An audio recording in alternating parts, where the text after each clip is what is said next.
Welcome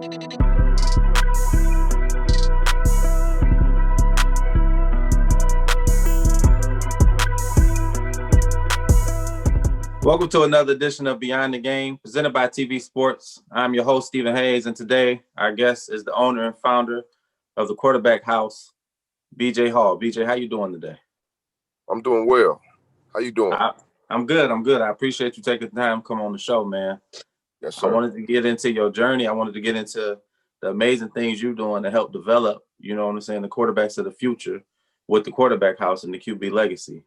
Can you talk to me a bit about that? How did you get started with it? What made you want to start this program?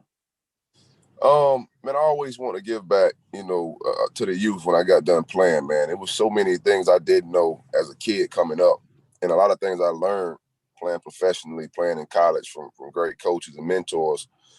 And so, that helped elevate my game to where I'm at now, to be able to give that knowledge back, man. So, I said, when I'm done playing, I'm officially done playing, I'm going to give it back, and I'm going to find a way to make sure that I give all the tools that I have to each youth that I touch, Now, for you, like you said, when you were done playing, you wanted to make sure you gave back.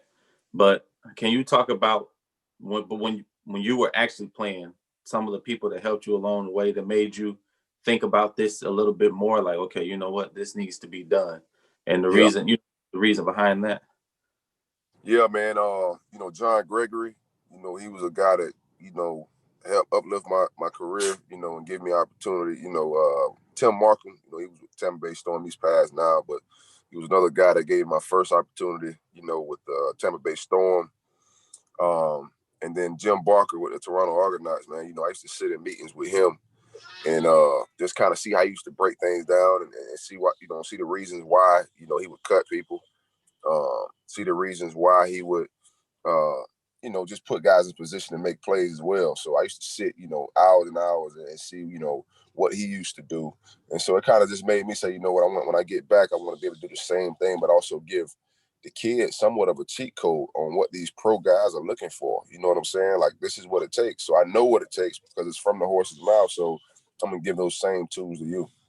Now, one of the things I like about your program, before we get into some of the partners and stuff that you have on board, but you guys will cater to the needs of the quarterback that you're training. Is that correct?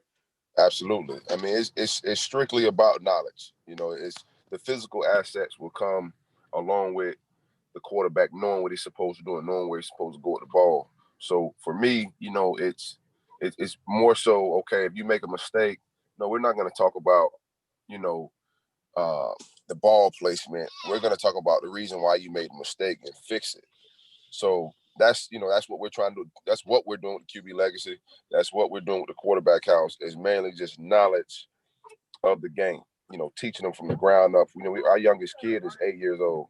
So we're teaching that same method from 8 all the way up to maybe 25, 30, Now, some of the people that you have on board helping you, can you talk about that as well? Yeah. With the QB Legacy, man, we have some phenomenal guys, guys that I, looked up to coming up, guys that were mentors to me. Donovan McNabb, obviously was a trendsetter in the NFL and also for the black quarterback. We have Ron Ville. Ron Ville, played in Arizona, played in the NFL briefly, and played in the Canadian League. And right now he trains Justin Fields and Trevor Lawrence. Ramon Robinson, he's like a brother to me, man.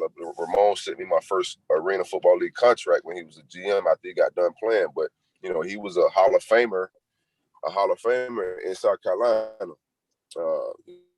We have Achilles, Jeff Blake. We got some real heavy hitters, man, in which you can go and just get the resources from. Like if there's a question or something I need answered, I can get on the phone and say, hey, what would you guys do in this situation, and then get that back to my kids. And one of the things that I like, more importantly, is the positivity behind it. And one of the things you said earlier is we're not focusing on necessarily what you did wrong, but it's just the knowledge and teaching you the knowledge of the game. And that's the most important thing. Now, for you, when you were playing arena football, how did you develop how did you break certain habits? How did you get to the point where you can stop worrying about what you were doing wrong and just start focusing on the right things to do? It was just the reps. I understood I needed the reps outside of practice play, outside of the coach telling me, what I did wrong. I had to go get the reps during season after practice, and then also, in the off season, working on the small things and the things that I did wrong, the things I needed critiqued on, just continuously to work them and get better at it, and then seek knowledge from guys who were really good. I mean, that was one of the things I really did. Why I knew I wanted to be a coach, because I always seek knowledge, and I always, sometimes, man, some of these people can tell you, I was somewhat annoying sometimes, man. If I didn't know, I called them. It don't matter what time it was, 12 o'clock, 1 o'clock in the morning. Hey, man, I have an issue, and I need you to help me. But I always seek the knowledge and guidance so I could be a better person, better player. And what is one of the main things that you hope to gain, not just outside of teaching them the fundamentals of a quarterback, but what is one of the main things you want these guys to take away from this when they go through your program? To understand it's not about them. To understand all of this knowledge and tools and nuggets that they're getting, that they come and bring it back and help somebody else, because honestly, man, this game, when you're coming up, you think it's about yourself, but God gives the ultimate blessings to people who serve and give back. So that's the same message I want to give back to these kids, man. Help somebody else get to where you're going, or you'll gain that natural resource and blessings in which you'll be able to, continue to share and serve, So that's kind of where it's at with me, man. Like, I just want to be able to bring it back. Once football over, bring it back so you can gain more blessings for your family and your life. And one of the main things I look at, looking at the quarterback position, being a fan of sports, but that it's more than just being a quarterback. It's like you really become if you be put in that situation, you become the leader of that team. You're 9 times out of 10 the voice of that locker room. You're 9 times out of 10 who all the guys are going to look to. So that's a big responsibility within itself, but it also teaches you off the field on how to conduct yourself. Absolutely. And I love the fact that you guys are doing that, and I love the fact that it's called the QB Legacy, because I personally look at it more on what you can learn from it from the outside perspective of what you're doing off the field and apply that to your daily life. And I love that about it, man. Absolutely. I mean, we had our event, man, and just the report we got back from the parents of not knowing some of the things that we told them was the biggest key of the whole thing, man. Like the camp, that's what we do. The camp portion is what we do, right? But the symposium part of it on Friday night, the nuggets that I was getting, man, I mean, it wasn't just me giving the information. I'm sitting here listening to Donovan McNabb and Jeff Blake as well, and listening and learning. I'm like, wow, and now the parents, they don't even know A to B. And so the knowledge they got back, oh, I'm ready for life with my son. Like, I'm ready to go tackle this thing now. You know what I'm saying? So that's a big blessing, man. It was a huge, huge success, man. In my opinion, this past weekend for the QB Legacy. I'm happy to hear that, man. And I definitely want to wish you and the guys continued success, because I think it's something that we need out here. And like I said, you're not just teaching them on the quarterback standpoint. You're teaching them how to conduct themselves as men and to carry themselves on in life. Not just, and you have to think about a life after any sport that you play. And correct. This can be the foundation that you get when it comes to that, because I don't know if people really look at how big of a responsibility being a quarterback really is. Like, it's truly one of the biggest responsibilities. Absolutely, man. It's you're a psychology teacher. You're mentors to some. It's a lot, man. It's a lot. It's a lot. But you take on the responsibility because it's something that you like to. You love doing. You love being that guy, being that resource, being that mentor. And getting. For me, it was always, man, I love to see what I could get out of somebody. Reason why I do. How can I get this guy better? How can I get his mentality to be like mine or even better than mine, right? And I think that's something, as quarterbacks, we take something out of it in which we really, really love, man. It's like, man, I love this part of it. So I'm going to really own in on that, And lastly, man, I wanted to know if you could leave some words of encouragement for not just anyone inspiring to be an athlete, but anyone inspired to be a doctor, lawyer, whatever they want to do in life to become successful. Could you leave some words of encouragement for them? And absolutely, man. Hey, you know, don't ever let anyone say you can't. You know, whenever you hear the word can't from somebody, you prove them wrong and you work your butt off to prove them, wrong. Uh, and just understand you're going to have doubters out here. You're going to have people say you can't do something, and let that be your drive. And the ultimate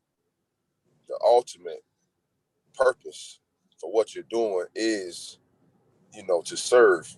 So anything that you really want out here, anything that you really want, ask God about it. I'm gonna just leave it at this. One of my biggest lessons were when I was in Canada. I was in Canada, and the whole bottom of my foot came off from a blister, and I was in high competition. I was 6 quarterbacks there, and I didn't know how I was gonna make it through. I was calling this person, calling that person, calling home, trying to get every remedy possible to get it right. And I prayed. My dad said, "Man, you need to pray." And when I tell you, man, I prayed and found a way to, compete and play at a high level and make the team. It showed me that was my biggest analogy to take from the CFL back to life. Like, just ask God at the end of the day on what you really want and what you're trying to do. Don't rely on man so much, and just make it happen from there. BJ, man, I absolutely love those words of encouragement, man. I do. And I think more people, I always ask the guests to come on, and one of the last things I like to do is have them leave words of encouragement, because you just never know what it'll take to get somebody to that next step. And those words right there that you just left, man, are powerful, and I appreciate that. So I want you to be able to drop your information, man, so people can contact you, or where they can find you if they're looking to get their child in the program. How can they reach out to you? Yeah, so you can follow me on IG at the Quarterback House _QBs. My Facebook is BJ Hall, and my Twitter is Coach BJ Hall 5. BJ Hall, Stephen Hayes, Beyond the Game, man. I appreciate you once again for taking the time out, man. And I want to set something up where we get you and everybody else on the panel, man, and we can discuss this further if you like. Man, say less, man. We'll get everybody on here so we can support the movement. I got you, man. I appreciate you. Take care, man. Yes, sir. Thank you.